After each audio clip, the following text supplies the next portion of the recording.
Good afternoon. Can everybody hear me? All right. Well, you've heard a lot of information today. You heard about the wonderful things that happen to us as we age, or I like to say mature. I don't like to say aging. I like to say mature. You've heard about the things that we do when we image the eye or we take photographs of the eye. You've also heard about some of the research that's going on for macular degeneration. And you just heard from Dr. Singerman about some of the early detections of dry macular degeneration. So now, what do? What happens when you've been diagnosed with these different eye ailments and you need to see? So, we're going to talk a little bit about what I call gadgets and gizmos, or I like to call it toys for the visually impaired. So, how many of you have toys for the visually impaired? How many of you use toys? How many of you like to use toys? Okay, well, we're going to learn about some more toys. But as Dawn mentioned, Murphy, many of you know Murphy. He's not here today. Murphy is my boss. He is the CEO of the business, the Canine Executive Officer. And he says to say hello to everybody. This was this weekend. He was out on the trails. So Murphy is doing well. He is back at the store. Somebody has to run the business when I'm not there. So here's what happens. We're going to go through the most common complaints with macular degeneration. How many of you have found, since you've been diagnosed with a vision impairment, that the print is not large enough? You need to have it larger and bolder. Raise your hand. We're going to do some exercise here too, so we're doing some hand exercises. How many of you have found that reading becomes more difficult or impossible? How many of you would say that reading is more difficult or harder to read than it was 20 years ago? How many of you can run as fast as you did 20 years ago? So what happens, and one of the things, and Diane was talking about this a little bit earlier, the eye does have an aging process. So as we age, as I like to say mature, we do find some difficulty with reading. So some of that's just an aging process. Unfortunately, if we add on top of that an eye disease, we run into some difficulties. It's not quite as easy as it used to be. So when we have macular degeneration, one of the things that we notice, the vision may become or appear wavy or distorted. How many of you would agree with that? So how many of you, wave your hand, have wavy vision? How many of you have distorted vision? How many of you have what I call Swiss cheese vision? Swiss cheese vision is kind of these holes in your vision, just like Swiss cheese is. I like to call that Swiss cheese vision, because you've got spots or holes in your vision. How many of you have noticed that you need more light to see? Okay. And how many of you have found it's better that if you take your reading material and you go over and you stand next to the window, it's a lot easier to see? Good. And how many of you find, though, just the opposite of that, if I tell you you need more light to see, but yet if you go outside right now where it's nice and bright and sunny, your vision can be worse? Now, does that make sense?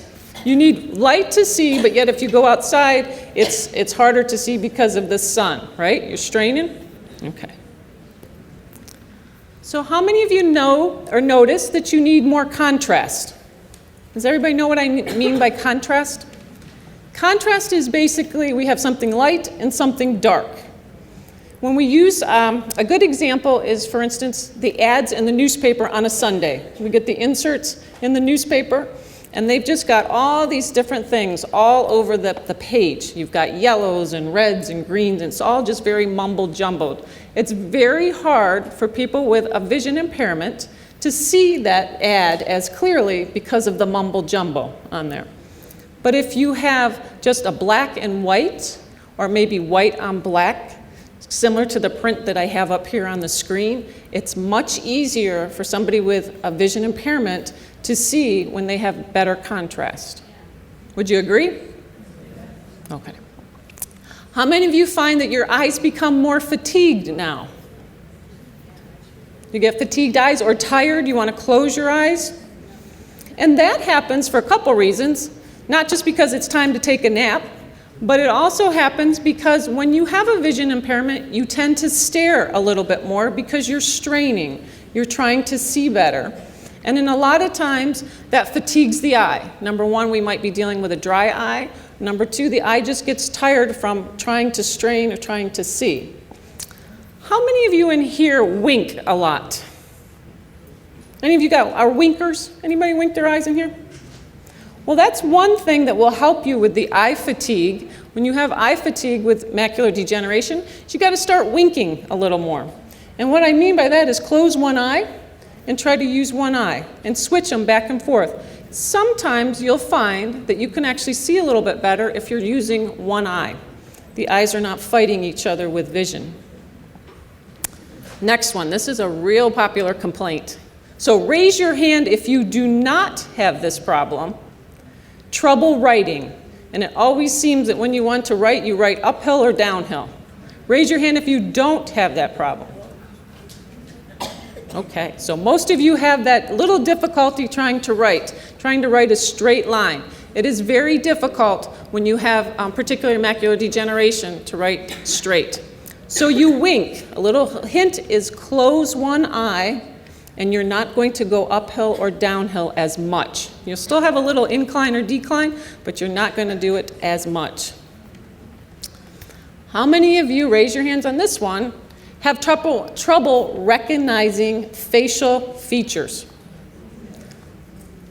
It's hard to see somebody across the room. Or maybe, how about this, you're in the grocery store, and Sally says to you, Amy, I saw you at the grocery store, and you didn't even say hi to me. Because you didn't see them, right? You did not recognize their face. That is a real popular complaint with macular degeneration. Next one, and this one is real true. A lot of you won't admit it, but you can admit it to us today because remember, half the people in this room can't see you. So here, feeling of isolation, depression, or frustration. Frustration is usually the biggest one. I usually say that's one of the main symptoms of macular degeneration is frustration.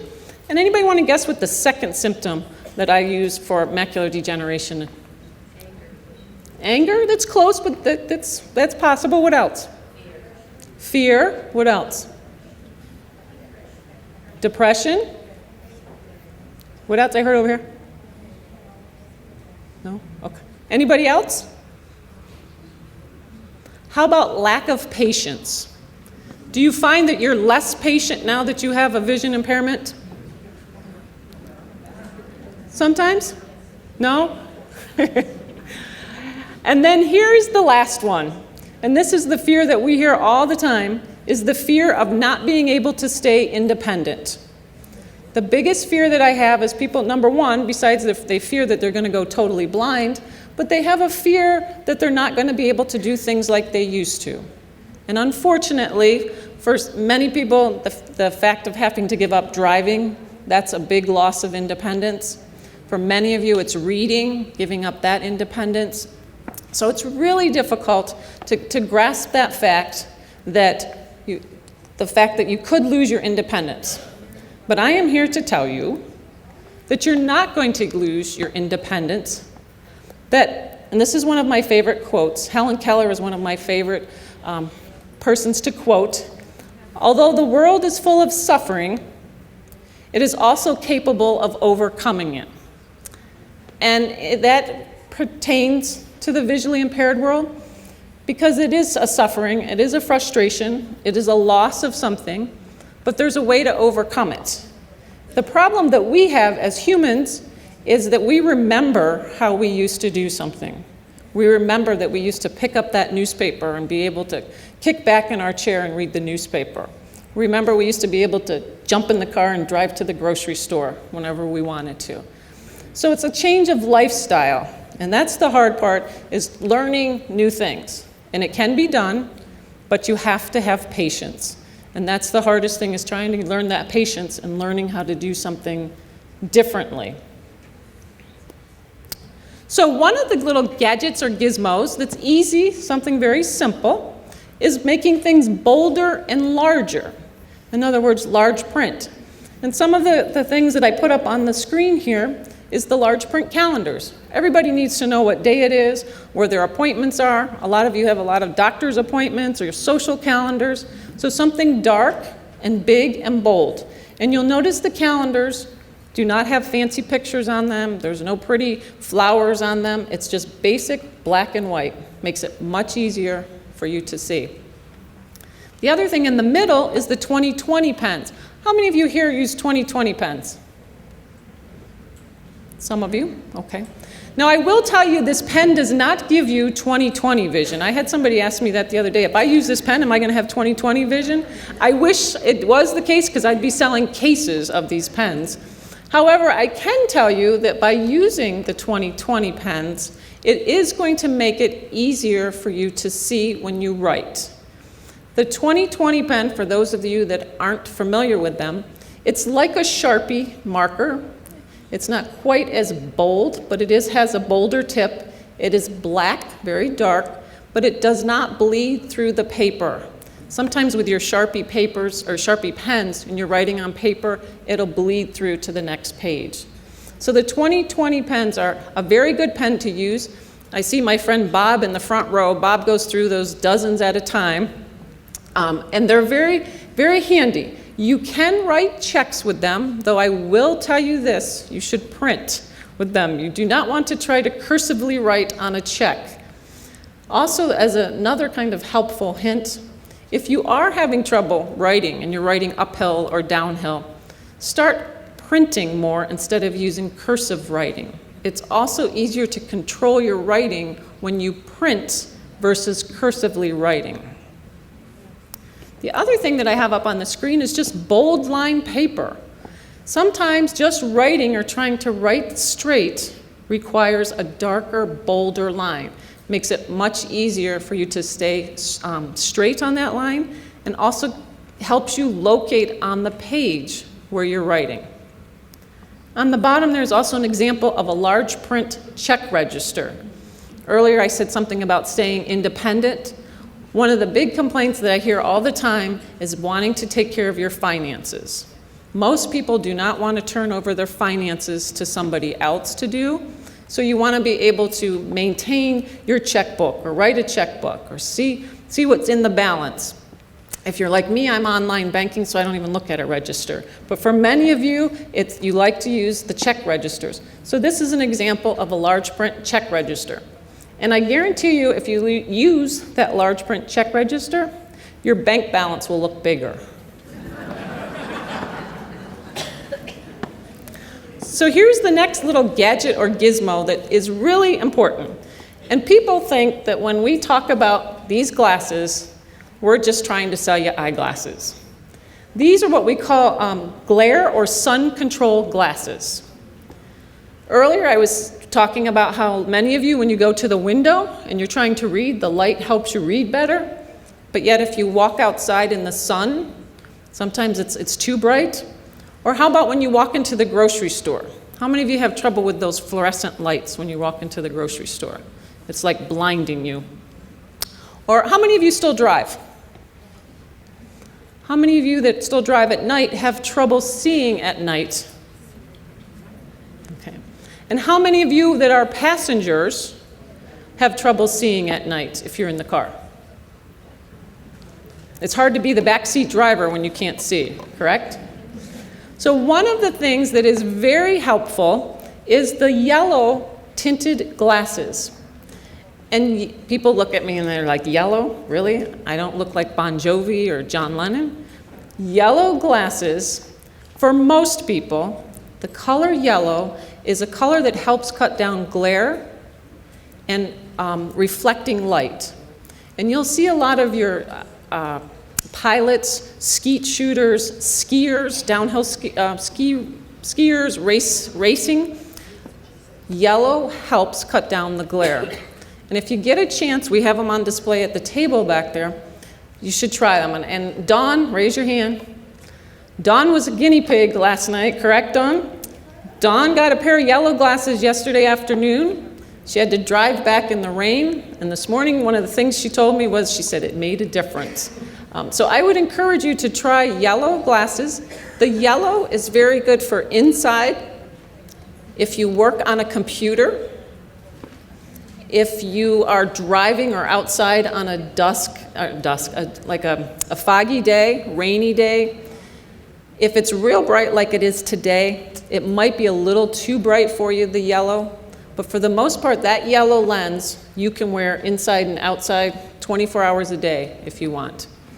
Some of my folks that have glaucoma will like the orange a little bit better, though, than the yellow.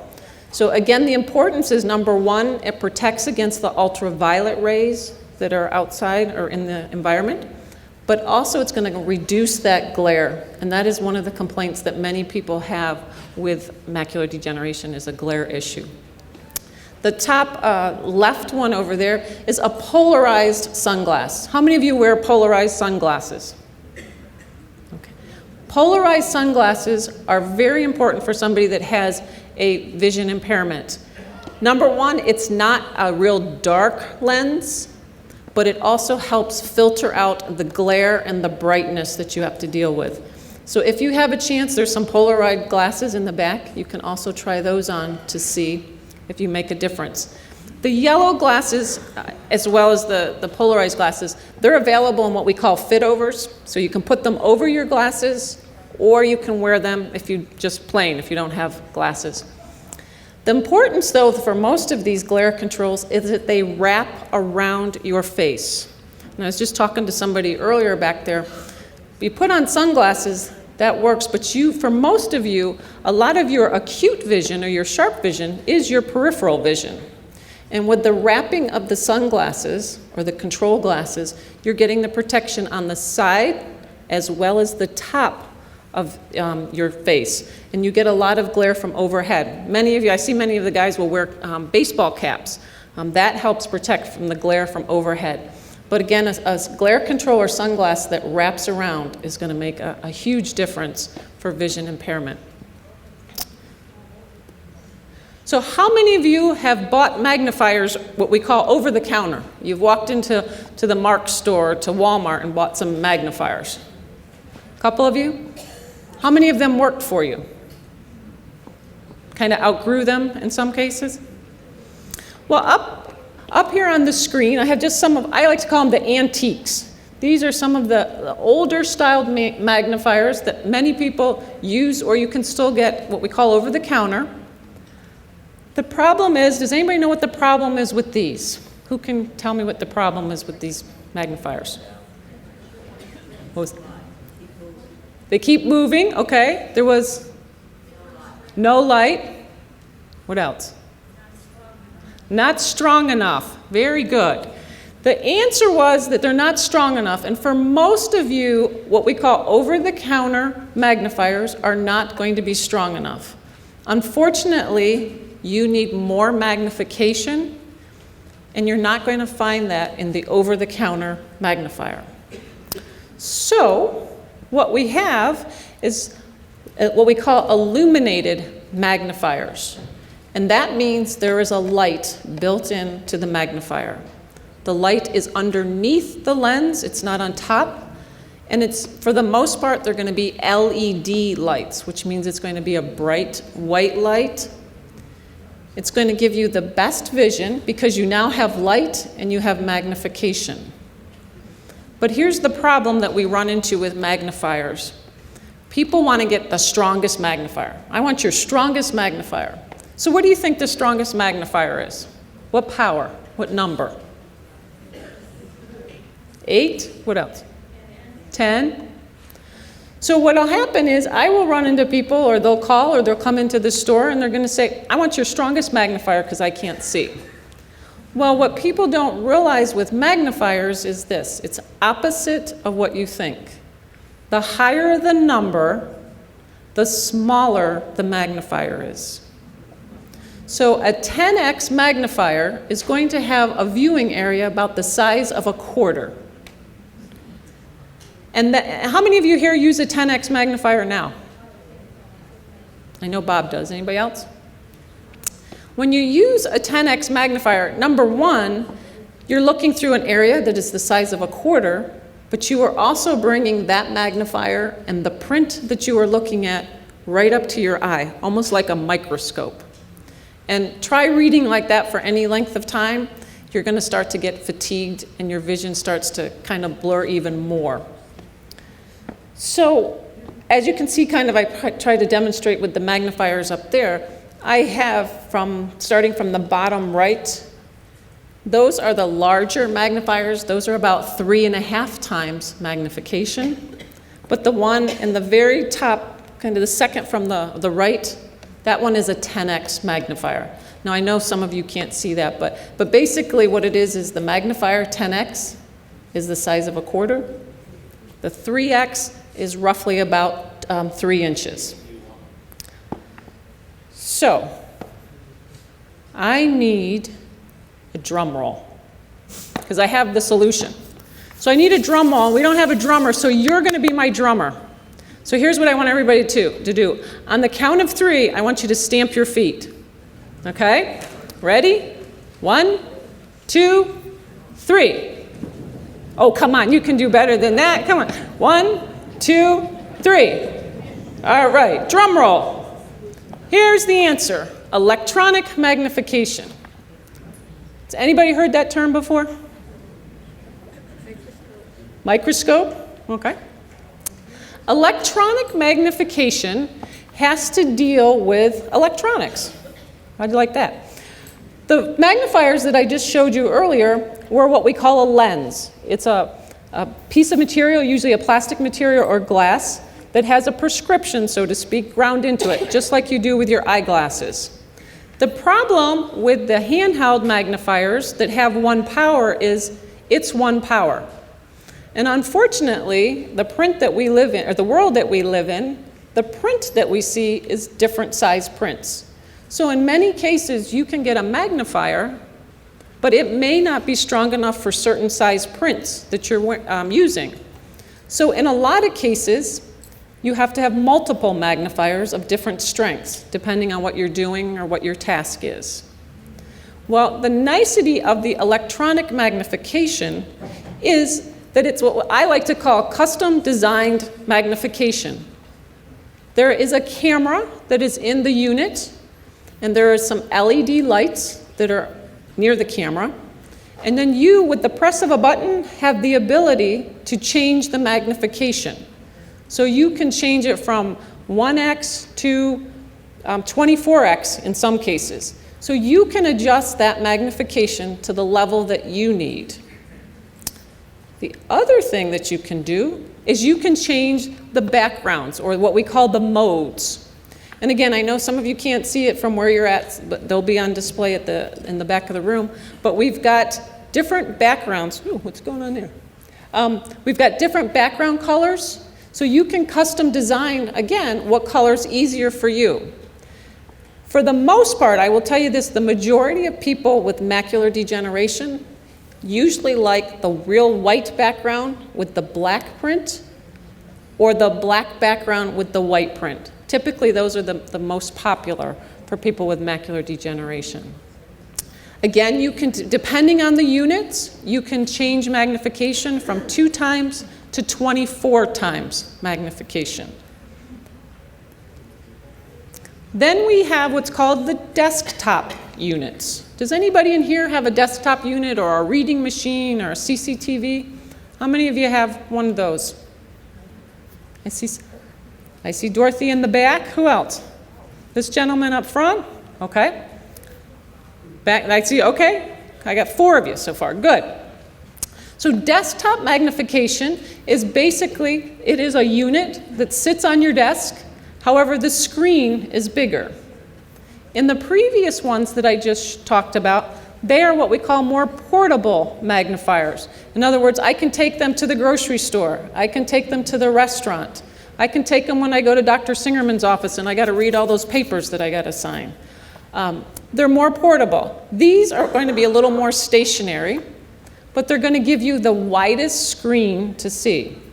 So on most of these desktop units, you're going to be able to have a screen anywhere from 19 inches to approximately 24 to 27 inches of viewing area. The portables that I was just talking about will be anywhere from about 3 inches to about 7 inches on the screen. You're also going to get your most magnification with these desktop units. You will be able to adjust the contrasts. And then in many of the models, you can actually put line markers on them, or I like to call them training wheels. We put the lines on the screen so that it makes it easier to you to read as you're following across the screen. Makes it a little bit easier. So the next thing, though, there's 4 of you that raised your hand that have the desktop units. How many of you have used them to the highest magnification? How many of you have cranked them up pretty high? Pretty high? Okay. Anybody else kind of crank them up pretty high? Not too much? Okay. So one of the problems or one of the issues that we have with some of the desktop units is you're not going to curl up in bed and read a book, and you're not going to curl up on the couch to read them. It's going to be more of a stationary unit. I like to call it your working area. You're going to go and sit at that unit with your reading material. You can write under these machines. You can, if you still knit or crochet, that can be done as well under the machines. You can paint your fingernails. You can write checks so you can spend more money. So there's a lot of things that you can do with the desktop units. So here's the next thing that's going to come. And here's what I need you to do. I need another drum roll. So can we do another drum roll? I need you to pound those feet. Pound those feet. Louder, louder. Okay. So here's the next complaint that we've always heard about the units is that I get tired of reading, or I have trouble seeing sometimes. It depends on the print. Or sometimes I just get tired. Remember we were talking about earlier where your eye gets fatigued? Well, now we have what we call text-to-speech. And does anybody know what text-to-speech means? Text-to-speech? Exactly. Here's what it does. It will read to you. So the machine, the desktop unit, the magnifier, it is going to take a picture of whatever you're looking at, and then it will read back to you what is on that screen. And when we're done here, we have them in the back of the room here. You can actually go back and try that, but we'll put a piece of paper under there. You can, whether it's the newspaper, a magazine, an article, or maybe it's a card that somebody sent you. It will read printed material to you. So the one thing I do want to emphasize right now, technology does not allow us to have it read handprint, or if somebody writes something to you, it does not read that back real well. But printed material, it's going to read it back to you. Would it read printed, hand printed? So the question is, would it read printed hand stuff? If you've got somebody that has perfect printing and can print pretty perfect, possibly, but chances are not. The software is designed to go off of what we call font styles, and so it has to be within a certain font style. So text-to-speech, or sometimes you may hear it called OCR, optical character recognition. That's kind of the newest technology that we're starting to see in the desktop machines. Any questions on the desktop or portable machines? Let me take questions before we do that. Anybody have a question?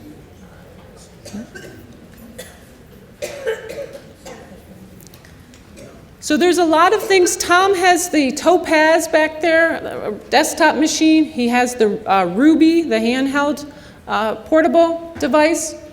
There's also the compact units back there. There's the compact HD7, HD5, HD4.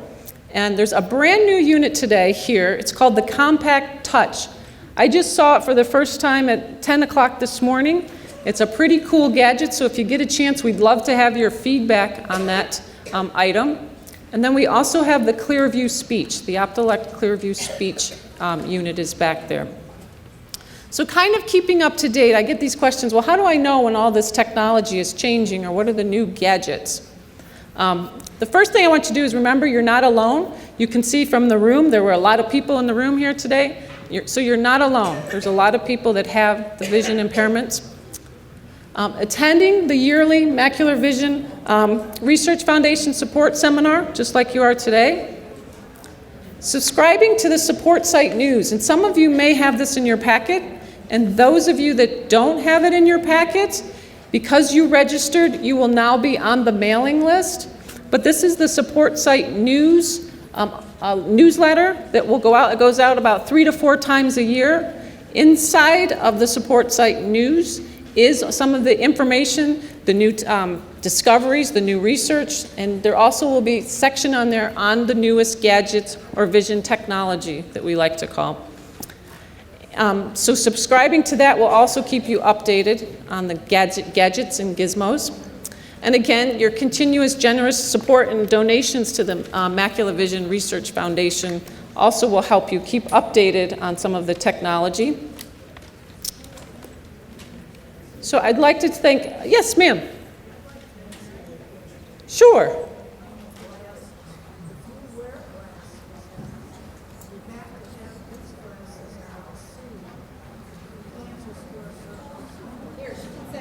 Okay, so the question was this: if you wear glasses, the glasses that we were talking about with the glare control, you can get them and put them over your glasses.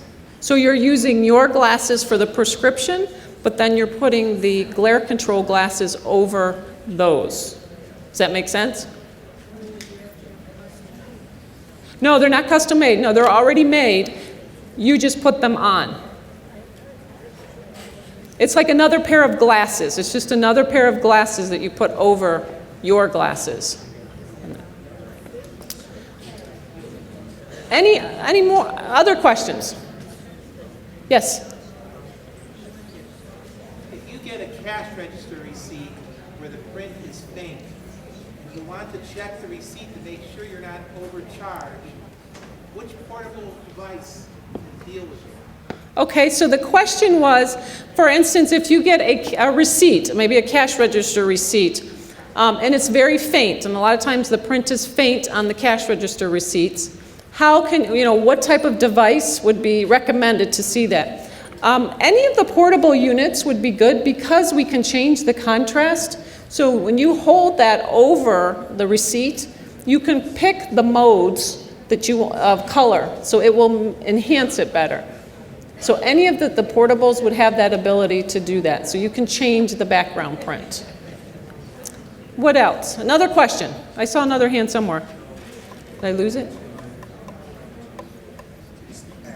Any other questions? Yes.